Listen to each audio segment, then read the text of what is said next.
Assalamualaikum warahmatullahi wabarakatuh. Kami dari kelompok 4 akan mempresentasikan kasus pendapatan dari kontrak pelanggan PSAK 62, PSAK 72, dan ISAK 21. Pembahasan kasus untuk materi pendapatan dari kontrak pelanggan ini kami memilih laporan keuangan dari PT Asuransi Dain Mitra sebagai contoh penerapannya. PT Asuransi Dain Mitra Tbk merupakan perusahaan asuransi yang menyediakan berbagai layanan produk asuransi seperti asuransi kebakaran, asuransi kendaraan, asuransi uang, asuransi pengiriman kargo, asuransi rekayasa, asuransi kecelakaan diri, dan berbagai produk lainnya. Untuk itu, kami akan membahas mengenai penerapan PSAK 62 kontrak asuransi pada laporan keuangan PT Asuransi Dain Mitra. Pembahasan pertama yaitu mengenai tes kecukupan liabilitas.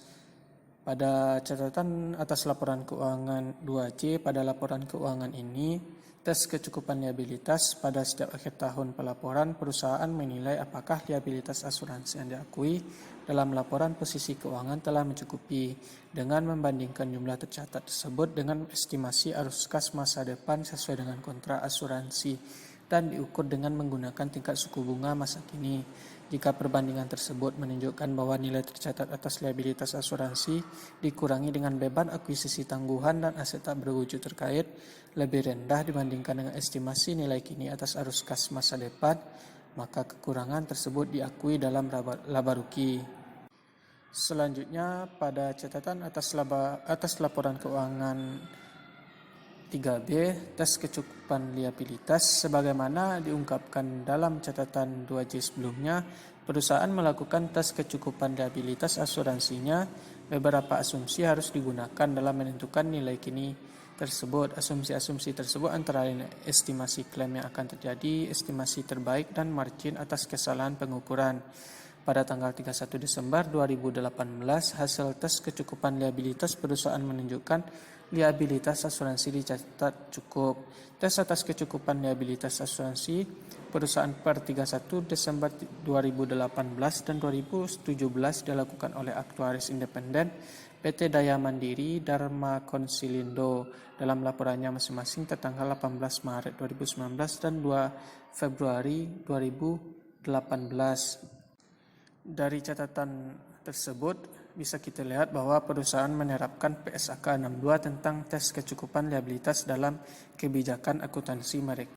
Dan juga dikarenakan dari hasil tes kecukupan liabilitas perusahaan menunjukkan liabilitas asuransi yang dicatat cukup, maka tidak ada kekurangan yang perlu dicatat di laba rugi.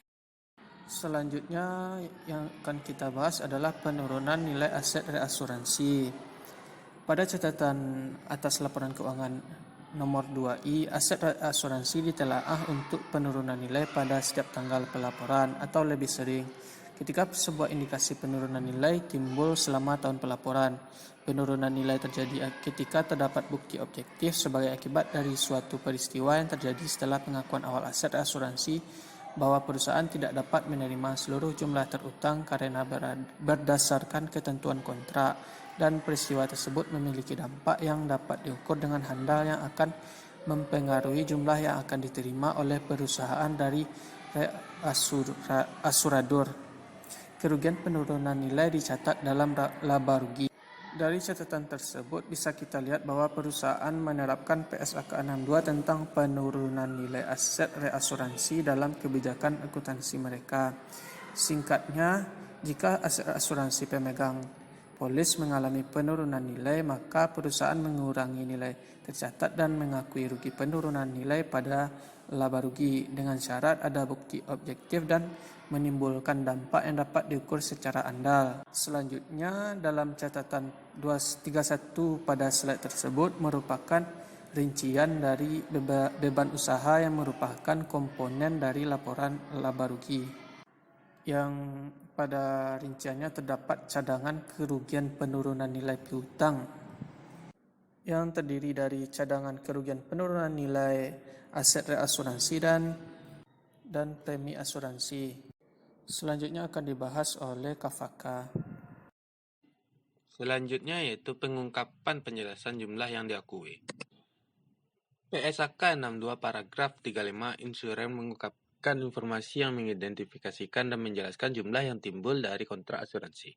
Dikarenakan seluruh kontrak yang diterbitkan oleh perusahaan adalah kontrak asuransi, maka untuk contohnya kami melanjutkan penjelasan dari cadangan kerugian penurunan nilai pada slide sebelumnya. Catatan 3B berisi kebijakan akuntansi perusahaan mengenai cadangan kerugian penurunan nilai yang merupakan komponen dari beban usaha dalam laporan laba rugi, yang mana informasi mengenai timbulnya beban tersebut dijelaskan dengan rinci oleh perusahaan dalam catatan atas laporan keuangan seperti ditunjukkan dalam slide. Selanjutnya itu pengungkapan sifat dan luas risiko yang timbul dari kontrak asuransi. Insuran mengungkapkan informasi yang memungkinkan pengguna laporan keuangan mengevaluasi sifat dan luas risiko yang timbul dari kontrak asuransi seperti tujuan, kebijakan, dan proses pengelolaan risiko serta metode yang digunakan. Informasi risiko asuransi, informasi risiko kredit, likuiditas, dan risiko pasar yang disyaratkan PSAK 60. Informasi dampak risiko pasar dari derivatif melekat jika Endura tidak disyaratkan mengukur derivatif pada nilai wajar. Yang ditampilkan pada slide merupakan informasi dan manajemen risiko asuransi. Pada catatan atas laporan keuangan perusahaan yang terdapat informasi-informasi terkait yang disyaratkan pada PSAK 62 tentang sifat dan luas risiko yang timbul dari kontrak asuransi.